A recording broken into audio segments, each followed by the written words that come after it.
guys, welcome back to another episode here at Yashavyu Ministry with Vayeitzei Yarah. Thank you again for being here. If you like the content that we have on our channel, please like, subscribe.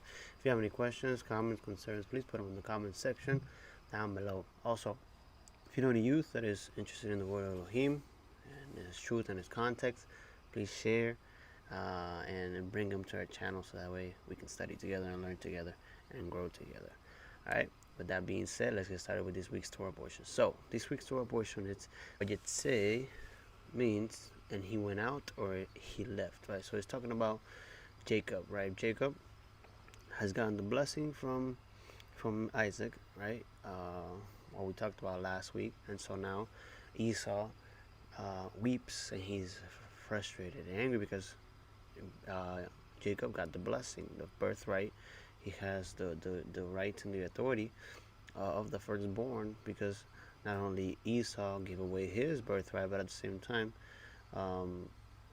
Jacob and Rebekah deceived Isaac, and Isaac gave Jacob the blessing. So right now, before we get started with the reading of the Torah, we're going to do the Torah blessing, right? It says, "Blessed are you, our Elohim, King of the universe, who has sanctified us with a commandment and has commanded us to study the words of your Torah. Please, Adonai, our Elohim, that the words of your Torah are pleasant to our mouth and to the mouth of your people, the house of Israel, and that we and our children and the children of the house of Israel know your name and become students of your Torah for its essence. Blessed are you, Elohim, King of the universe, who has chosen us from all the peoples and has given us the Torah. Blessed are you, Adonai, giver of the Torah." So, Vayeitzei starts in chapter 28, verse 10 through 32, verse 3. The Haftarah of the prophets is Hosea, chapter 12, verse 13 through chapter 14, verse 10. And the Brit Hadashah, the New Testament portion, is John, chapter 1, 43 through verse 51. Now, God's blessing to Jacob in Genesis 24:18, that all the families of the earth shall bless themselves by you and your descendants, parallels God's blessing to Abraham in Genesis 12, verse 3, that all the families of the earth shall bless themselves by you. And God's blessing to Abraham in Genesis 22:18, that all the nations of the earth shall bless themselves by your descendants, and is fulfilled by Balaam's request in Numbers 23:10, right, to share Israel's faith. So, in this chapter, we will be reading that when Jacob starts his journey from Haran to Beersheba, right, fleeing from Esau, because Esau wants to basically kill him and hurt him because he has taken the birthright. He's frustrated right now. Esau has understood that he has lost the rights of his birthright, and so he wants to kill Jacob because of the deceiving, and because basically he wants what Jacob has taken from him. And so when we go here in chapter 28, right, it says the following: Jacob left Beersheba and went towards Haran, and he came to a certain place and stayed there at night, because the sun had set. Taking one of the stones of the place, he put it under his head and lay down in that place to sleep. And he dreamed, and behold, there was a ladder set up on the earth, and the top of it reached to heaven. And behold, the angels of Elohim were ascending and descending on it. And behold, the Lord stood above it and said, "I am the Lord, the God of Abraham, your father, the God of Isaac. The land on which you lie I will give to you and to your offspring. Your offspring shall be like the dust of the earth, and you shall spread abroad to the west and to the east, and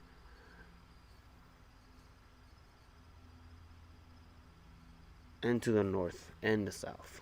And in you and your offspring shall all the families of the earth be blessed. Behold, I am with you, and I will keep you.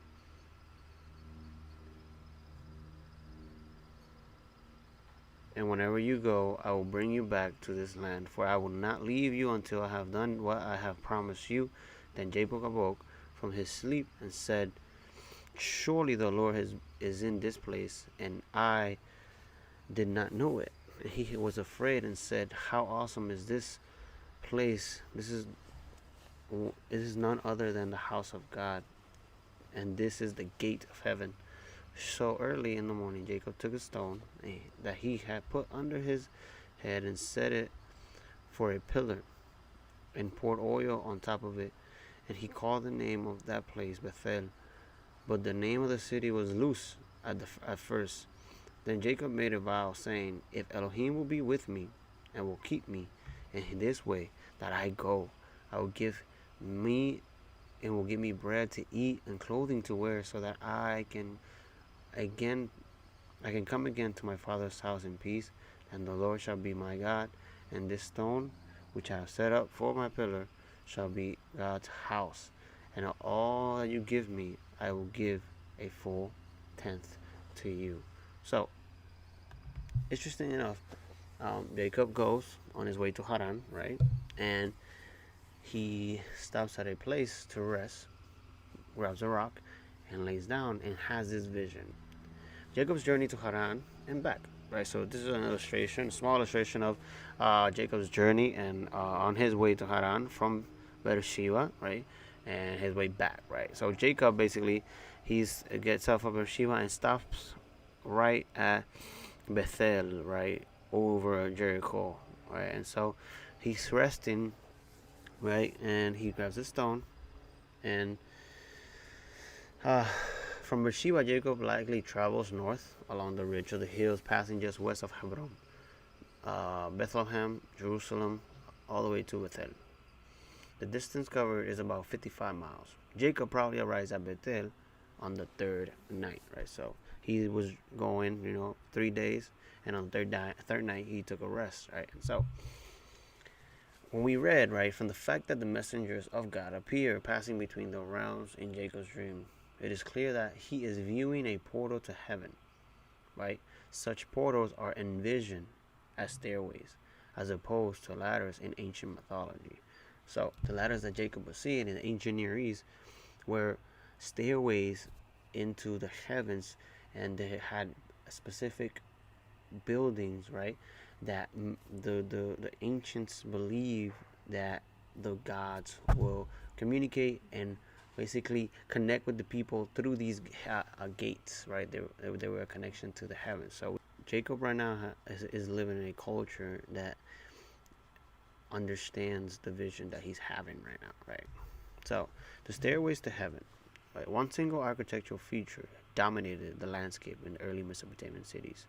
Towers known as ziggurats in the earliest stages of urbanization. The city was not designed for the private sector. People did not live in the city, right? So instead, it was a comprised of the public buildings, such as administrative buildings and granaries, which were mostly connected with the temple, right? Consequently, the city was in effect a temple complex. So everything that surrounded the city was mainly for business, right? Public buildings, administrative buildings, granaries, right? So, and it was all surrounded the temple, and it fed off the temple, right? And the temple was a source of life for the city, okay? It was the location where they would come to worship, to do offerings and business, right? And so what we know about the cigarette, right? So this is an image of a cigarette, right? So the stairs that you see, right, are kind of a representation or an idea, right, of an image that we can understand that Jacob is seeing. So it says, what do we know about cigarettes, right? Though they might resemble pyramids in appearance, they are nothing like them in function, right? Cigarettes have no inside. The structure was framed in a mud brick, and then the core was packed with filled dirt. The facade was then completed with clean fire brick, right? Second, the cigarettes were dedicated to particular deities. Any given deity could have several cigarettes dedicated to him or her in different cities.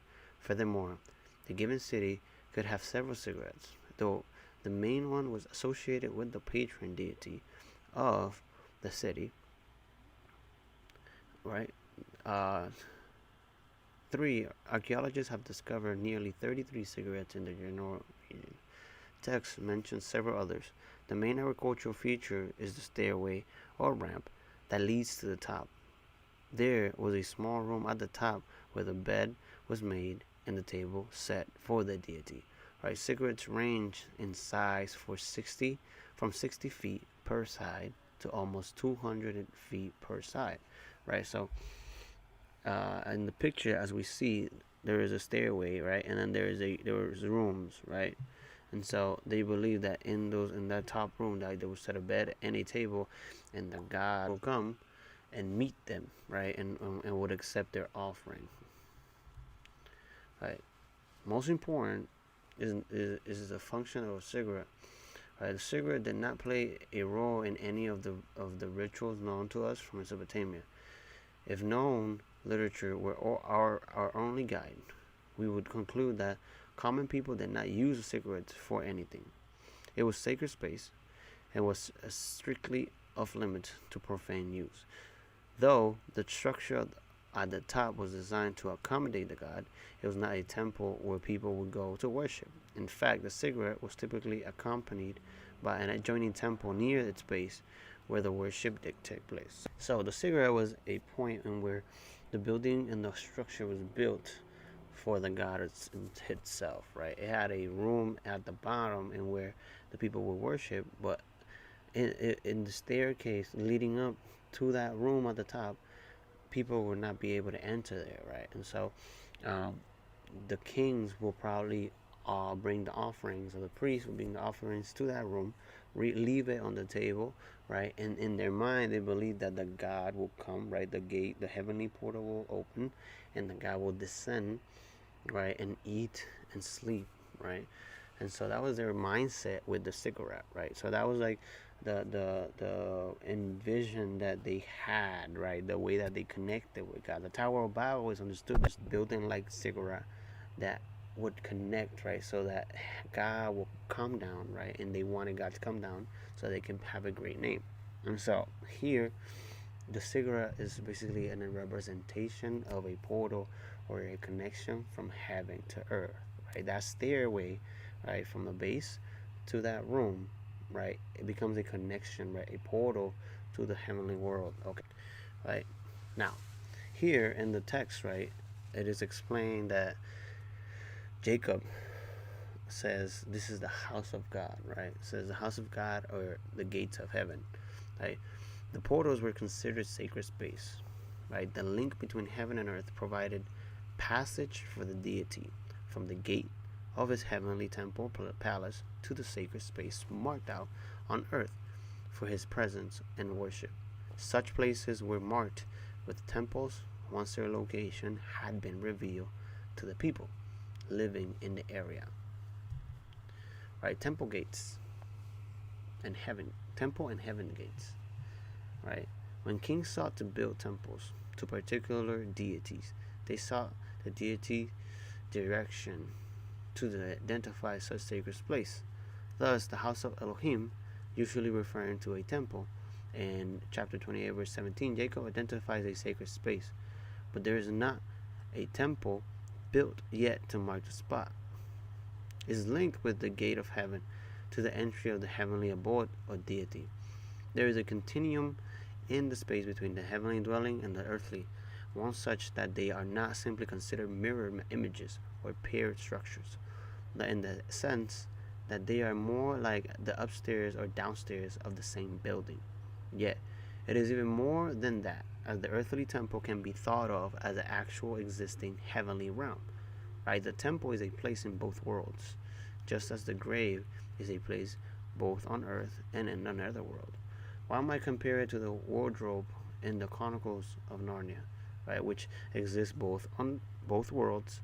Right? Some temples feature a stairway from an antechamber up to the central cellar where the deity dwelt, indicating perhaps that the deity's heavenly dwelling was there in the middle of the earthly temple. If this is so, the gate of heaven could be considered. The temple is represented a bridge, if you can say, right?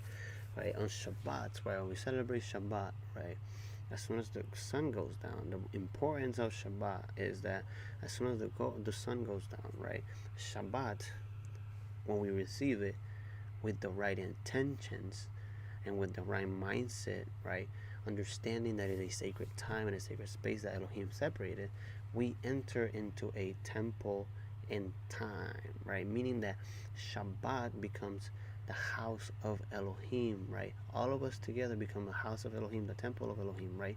Because at the table, right, eventually we'll understand that the bread signified, right, the provision that was in the temple when the Levites were doing their service, right? The wine as well, right? The table that we have representing our altar, right? And so Shabbat, right, is a temple in time, right? So that's why the ziggurats and the temples that were built represented a temple, right? Represented a connection of heavenly realm to the earthly realm at the same time. It was a space where God can communicate with his people, with the priest, right? So why is this so interesting? Because Jacob is seen a ladder, right? And Jacob makes a vow, and he says that, you know, if Elohim gives him clothes, bread, and water, so that he can make his way in this journey and come back safely to his father's house, right? Jacob doesn't ask for anything super special or different, right? He doesn't ask for gold, silver. He doesn't ask for fame or glory. He says water, food, clothes, the simple things, right? And so he says that he will dedicate himself to Elohim and will bring tithe, right? And he will declare that the Elohim, Yehovah, right, is the true Elohim, right? If he is delivered safely, and if water and clothes and food is given to him, right? He says here, it says, if God will be with me and will keep me in this way that I go, I will give my bread to eat and clothing to wear, so that I come again to my father's house in peace. Then the Lord shall be my God, and this stone which I have set up for a pillar shall be God's house. Then all of that you give me, I will give full tenth to you, right? So Jacob is saying, of the blessing and the provision that you're giving me, I will give it back to you, right? I will give tenth to you, because I appreciate and I understand that you are the provider for my way, right? Now, interestingly enough, in our faith, we believe in Yeshua, we believe in Jesus Christ, right? Yeshua, our Messiah, the anointed one. And so Jacob here, it sees a stairway, and it's interesting that Yeshua says the following in John 1, verse 51. Truly, truly I say to you, you will see heaven open, and the angels of Elohim ascending and descending on the Son of Man. And in John 14, verse 6 through 7, he says, I'm the way, I'm the truth, and I'm the life. No one comes to the Father except through me. If you had known me, you would have known my Father also. From now on, you do know him and have seen him, right? So it's interesting that Yeshua uses the vision that Jacob has of the ladder, right, and compares it to himself and to his coming. He says that when the coming of the Son of Man, the heavens will open and angels will be ascending and descending on the Son of Man, right? When we see Jacob's vision, we see that the angels and the messengers of God are ascending and descending, right, on the ladder, right? So Yeshua is letting us know that he is the connection to heaven and earth, right? He's the connection and the way, right? He's the way and the truth to the Father, right? And everybody that comes to the Father through the Son, which is the ladder, right? The foundation, will bring Elohim's message, right? Yeshua only takes us to the Father, which is amazing and beautiful, because he is our connection. He is the connector between both realms, right? He's the one that gives us access to that heavenly world and then the earthly world, right? Our Messiah has given us access. He's given us the privilege to keep the Sabbath, to keep the commandments, and to understand that we have to be holy for our King, right? Jacob saw a vision of the temple of God and its function, and how the priesthood and the messengers are going and coming with the message of God and fulfilling his purpose. We're called to be messengers. We're called to be a voice to the world. We're called to be a light to the world. So please follow the Father's word, honor his Son, and let's be those that walk on the Son of Man and deliver Elohim's message to the world. Thanks for watching. Have a great week. Shavua Tov and Shabbat Shalom. Thank you.